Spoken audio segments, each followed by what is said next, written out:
শহীদ রাষ্ট্রপতি জিয়াউর রহমানের কবরের পাশে লাখ লাখ মানুষের শ্রদ্ধার ভালোবাসায় রাষ্ট্রীয় মর্যাদায় চিরনিদ্রায় শায়িত হলেন বিএনপি চেয়ারপারসন বেগম খালেদা জিয়া।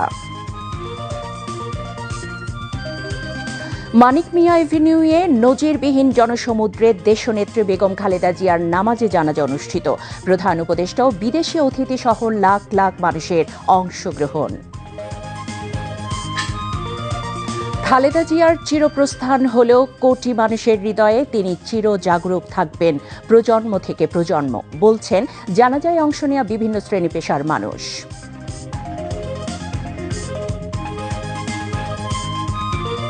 বেগম খালেদা জিয়ার মৃত্যুতে পালিত হচ্ছে 3 দিনের রাষ্ট্রীয় শোক। জাতীয় পতাকা অর্ধনমিত।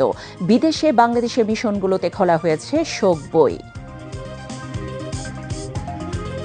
বেগম জিয়ার মৃত্যুতে কালো পতাকা উত্তোলন, কোরআনখানি ও দোয়া মাহফিল সহ চলছে বিএনপির 7 দিনের কর্মসূচি।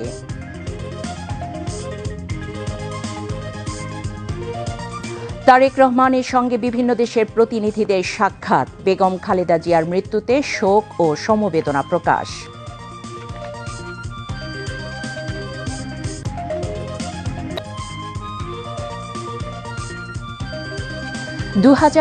সালের শেষ দিন আজ।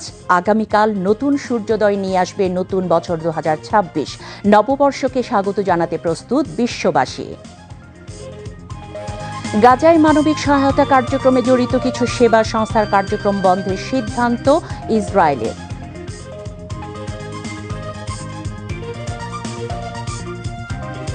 এবং অ্যাস্টন ভিলাকে 4-1 গোলে হারিয়ে ইংলিশ প্রিমিয়ার লিগ ফুটবলে পয়েন্ট টেবিলের শীর্ষস্থান আরও মজবুত করল আর্সেনাল।